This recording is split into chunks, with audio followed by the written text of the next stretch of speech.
नवायार पहाड़ी गांव में एक सुबह लोगों ने देखा कि हर दरवाजे की खिड़की पर खून से एक ही जुमला लिखा था, अगर राक्षस जाग गया तो कोई नहीं बचेगा। पहाड़ों के दरमियान एक खस्ता हाल किला था, जिसके बारे में कहा जाता था कि वहां कभी अजीम जादूगर विश्वनाथ रहता था। वो अपनी ताकत बढ़ाने के लिए ममनू जादू करने लगा। उसने मौत को शिकस्त देने के लिए दैहिकल राक्षस पैदा करने की कोशिश की।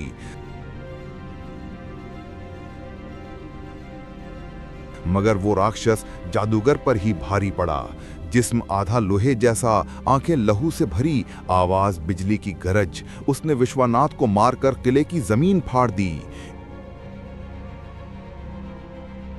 इसी लम्हे जादू ने राक्षस को कैद कर दिया, मगर हमेशा के लिए नहीं। कहा जाता था, जिस रात पूरा चांद हो और इंसान के खून की एक बूंद जमीन पर गिरे, राक्षस दोबारा जिंदा हो सकता है। आधी रात पहाड़ी पर पहरेदार नौमान ड्यूटी कर रहा था। बारिश और बिजली के साथ हवा में सरगोशियों की आवाजें आ रही थी, जैसे कोई मंत्र पढ़े। अचानक किले का दरवाजा खुद ब खुद चरचराने लगा। आहिस्ता फिर तेज, वो पूरी तरह खुल गया। अंदर कोई नहीं था।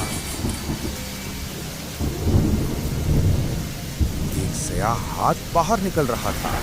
लंबी सयाह उंगलियां, उनके धब्बे और ठंडा धुआं। नौमान पीछे हटा। आवाज आई, कोई तो है, हम जाग रहे हैं। वो चीख कर भागा। सुबह दरवाजे पर खून से लिखा जुमला मिला, अगर राक्षस जाग गया तो कोई नहीं बचेगा।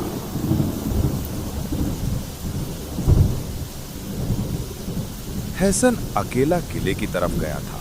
उसने किसी को आवाज देते सुना था, मुझे आजाद करो, मैं तुम्हें इनाम दूंगा।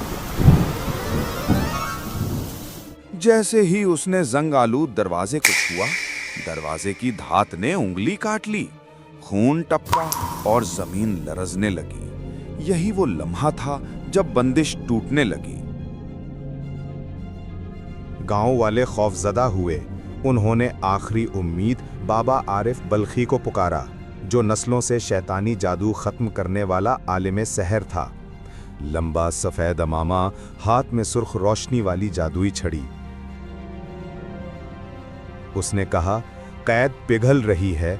राक्षस को जिस खून ने जगाया, रोकने की ताकत भी वही खून रखता है।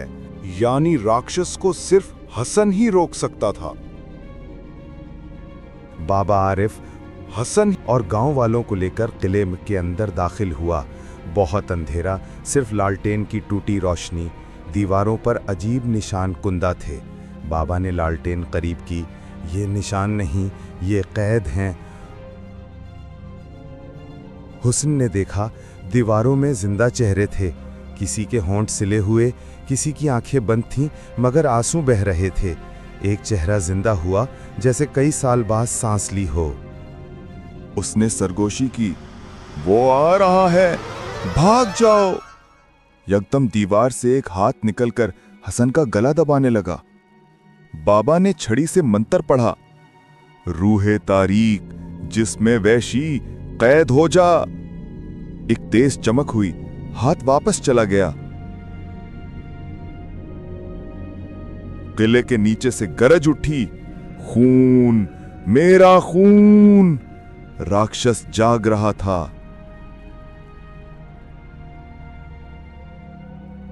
किले की जमीन फट गई। राक्षस बाहर आया, आसमान से ऊंचा, आंखें आग की तरह, जिस्म लोहे जैसा, दांत तलवारों जैसे। गांव वाले भाग गए, सिर्फ बाबा और हसन रह गए। बाबा ने मंत्र पढ़ते हुए छड़ी आसमान की तरफ उठाई, जिस खून ने जगाया वही खत्म करेगा। हसन ने अपनी उंगली काटकर जमीन पर टपकाया। छड़ी हसन के खून से चमकने लगी। बाबा ने उसे जमीन में मार दिया। एक कयामत खेज चीख गूंजी। राक्षस आग में जलने लगा। उसकी आवाज गूंजी, इंसान कभी नहीं बदलता। किला जमीन में डूबने लगा। राक्षस खत्म हो गया, मगर कीमत चुकानी पड़ी। बाबा का जिस्म कमजोर होकर जमीन पर गिर गया। उसने आखिरी अल्फाज में कहा, राक्षस कभी नहीं मरता जब तक इंसान लालची है। बाबा जान देकर किला और राक्षस को खत्म कर गया। अंजाम, किला खत्म हो गया।